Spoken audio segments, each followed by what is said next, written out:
All right, let's dive right in. We're going to trace how a simple, seemingly innocent request to collect some web data inevitably, and I mean inevitably, morphs into mission-critical infrastructure. Because here's the reality. A scraping script becomes infrastructure the exact moment other workflows start depending on it. At that point, the game completely changes. The real challenge is no longer just about fetching pages, it's all about reliability, ownership, and data quality. You know how it always starts, right? Someone asks you to just grab some data from a few sites. At first, a quick little script gives the job done perfectly. You open a URL, fetch the page, parse a handful of fields, and just write the results somewhere useful. It feels super quick, totally practical, and honestly, really easy to control. But then, the scope creeps up. We've all been there. Suddenly, you're adding more URLs. Some sources start needing special handling. Then, boom, one site starts rate limiting your requests. Another changes its layout out of nowhere, and your parsers just break silently. CAPTCHAs start popping up and halting your workflows, and your output schemas are suddenly missing half their data. And the absolute worst part? Nobody has any idea if the problem is in the downloader, the middleware, the parser, or the storage step. And that right there is the aha moment. That's when it hits you. Your little ad hoc scraping script has quietly become infrastructure. It's not just a handy developer convenience anymore. It is a full-on data operations system.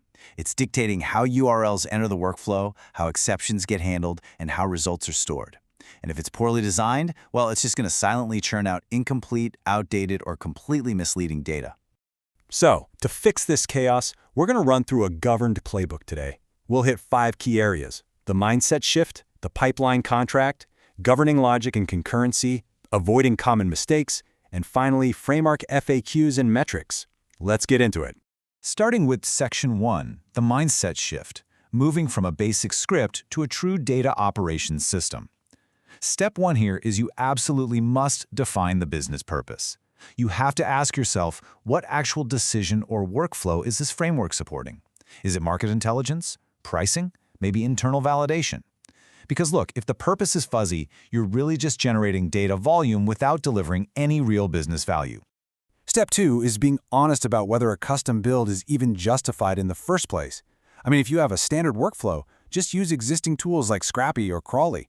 You should really only be building custom when you need, say, highly specific CAPTCHA handling patterns, weird internal workflow rules, or tight integrations that standard tools just can't handle cleanly. Yes, building custom gives you total control, but trust me, it also hands you a massive, long-term maintenance headache. Moving on to Section 2, the pipeline contract. This is all about explicitly defining responsibilities across your setup. Basically, every single layer of your system needs a clear, isolated job. Think of it like this. The URL queue strictly manages what needs to be processed. The downloader, its only job is fetching pages. Your middleware handles the cross-cutting logic, the parser exclusively extracts structured data, and the output layer just stores those results. Enforcing this contract is absolutely crucial because it stops a single error from cascading wildly through your entire system. Which brings us to Section 3, governing logic and concurrency. Look, your middleware cannot be allowed to become a messy pile of hidden patches. You have to document what each piece of middleware does, when it runs, what it modifies, and, crucially, what failure modes it might introduce. Because one tiny undocumented tweak here can literally break every single downstream source. Let's actually look at a specific example of this when you're adding concurrency. If you're running parallel downloads, your middleware has to be thread-safe. So take a thread-safe CAPTCHA solver. That means you are actively allocating a dedicated solver instance for every single thread.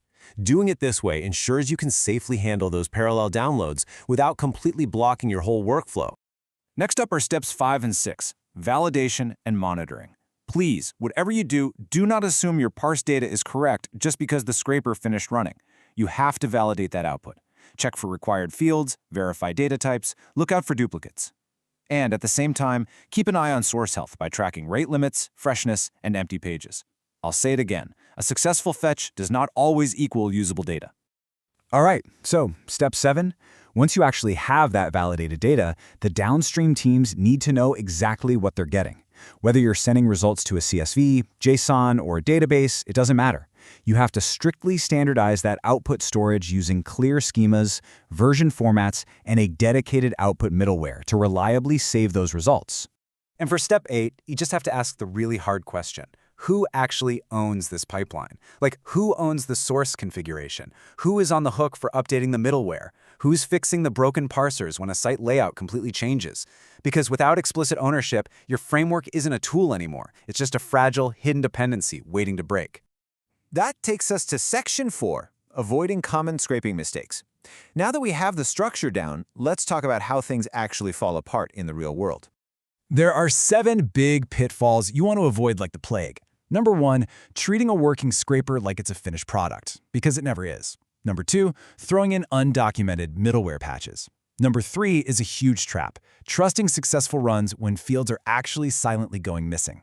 Then there's ignoring rate limit signals, changing your schemas without telling anyone downstream, and failing to monitor source freshness. Oh, and number 7, skipping risk and permission reviews. You always need to ensure you're operating in owned, client-authorized, or contractually permitted environments. Don't skip that step. Finally, Section 5, Framework FAQs and Metrics. Let's wrap this explainer up by tackling a couple of the most frequent questions we see about these custom setups. So what is the single most important metric for a scraping framework? Honestly, it boils down to 2 things: parser success rate and field completeness. Your framework is only useful if it's producing reliable, usable data. That's the bottom line. You could successfully fetch 1 million pages a day, but if the core data fields are blank, the whole system has failed. I want to leave you with one final thought today. Take a hard look at your own infrastructure and ask yourself, is your custom scraping script silently producing incomplete, outdated, or just plain misleading data right now? Actually recognizing that problem, admitting that your simple script is morphed into ungoverned infrastructure, is the very first step to building a data operation system you can actually trust. Thanks for tuning in, and I really hope this helps you get a handle on those data pipelines.